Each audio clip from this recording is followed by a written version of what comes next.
Hi, welcome back to my channel. Just wanted to focus in on the issue of UK energy prices this time round. Today, UK energy prices are the biggest concern for most households.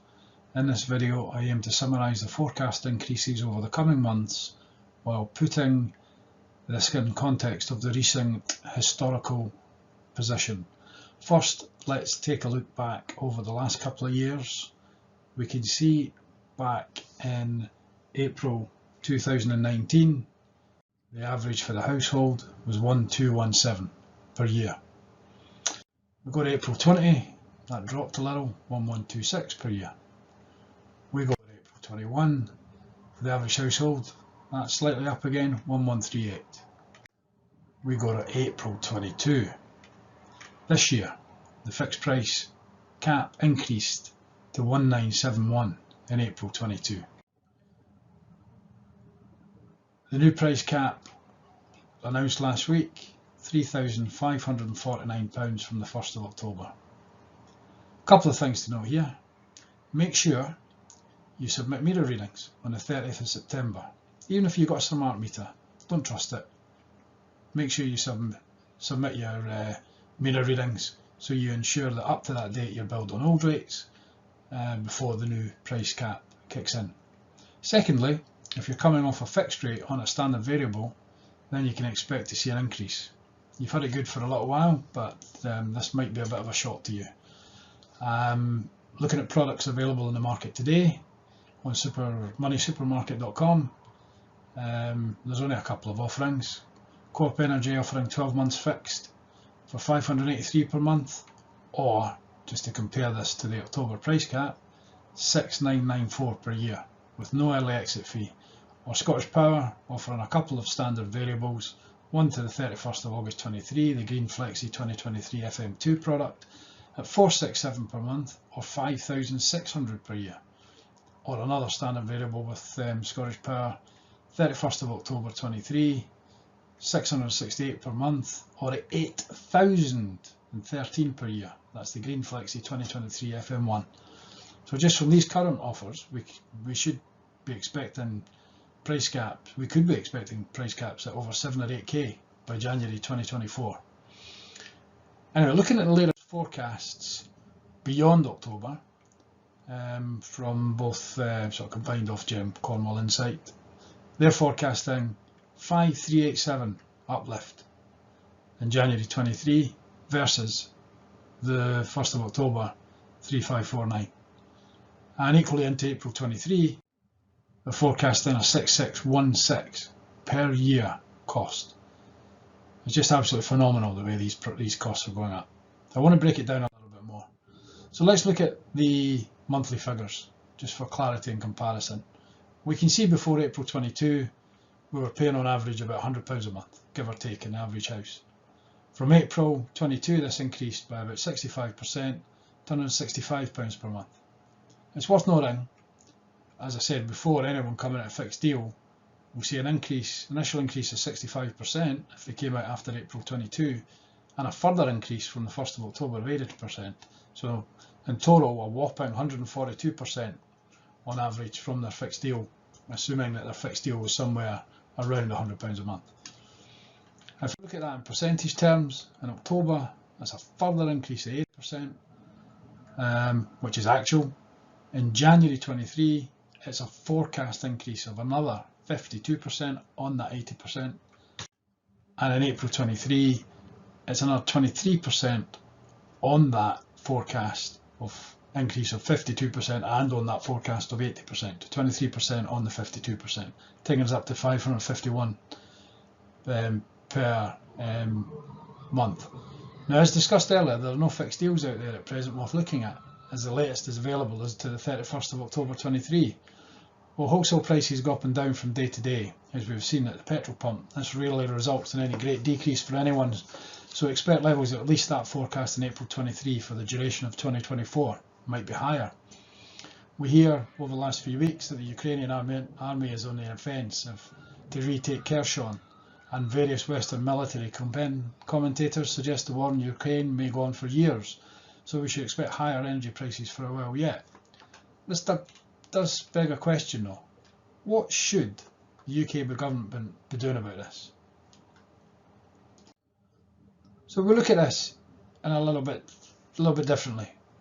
You've got the government committed to payments put in place by previous Chancellor Sunak, £400 over this financial year for all homes, some extra for low income homes, but let's just stick with the 400 for this analysis for, of course, everybody. Which breaking that down, that's £66 October, November, £67 December 22, January 23, February 23, March 23. But this is based on the government expected price cap level as of 1st of October of 2800. Now, the price cap level is not 2800, it's 3549. So not £233.33 a month, it's £295.75 a month. So in effect, it's £62.42 per month more expensive, October, November, December, against the forecast increase in January. This becomes £215 more expensive, and against the forecast in April, this becomes £318 more against this forecast by the British government, UK government. Now, what can they do about it? They can go back to the drawing table and they can extrapolate beyond their 2800 and increase these payments to close these gaps based on the current, certainly Q4, October, November, December, close the gap, extra £62 on the 66, and then from January reevaluate. And I think they should be reevaluating this based on the quarterly changes to the price cap. They allowed these to be introduced instead of biannual to quarterly. I think they should take some of the pain and help the British population to ensure that they can feed their families and not be concerned between the choice between heating or eating. And again, review again at future price cap changes planned. So in April 23, in July 23, in October 23, in January 24, in March 24, and continue to support accordingly. While supporting the war in Ukraine, let's support the UK population. Well, they support the activities of the UK government supporting Ukraine and that war against the tyrant dictator Putin. Alright, so what other things can you think about doing? Well, you could save money. Alright, let's hear some ideas in terms of you could save money. This is based on, this is from the Energy Saving Trust, but it's based on savings against the April 2022 cap. Once we see the prices come out for the increases in October, you can expect an 80%, somewhere between 60 and 80% increase in these savings against those prices. But let's just stick with April 22 for the purposes of this. Make sure you switch all lights off, or switch off all lights in the house. Right? You'd likely save you £20 over the year. Appliances. You know, it's all too easy to leave things on standby. Things take a while to start up, take a while to get back to where they were. Switch them off. That could save you up to £55 a year. Showers. Take shorter showers. Limit showers to a maximum of 4 minutes. Could save you £70 a year. And for those of you out there that are members of gyms, shower at your gym. Don't shower at home. That will save you even more money. And for those that use tumble dryers regularly, don't. Hang it up in the house. Find a space and let it dry naturally. Don't use your tumble dryer. Another £60 a year. Now, over those 4 simple things, that's a £205 saving. It still doesn't offset the massive increases.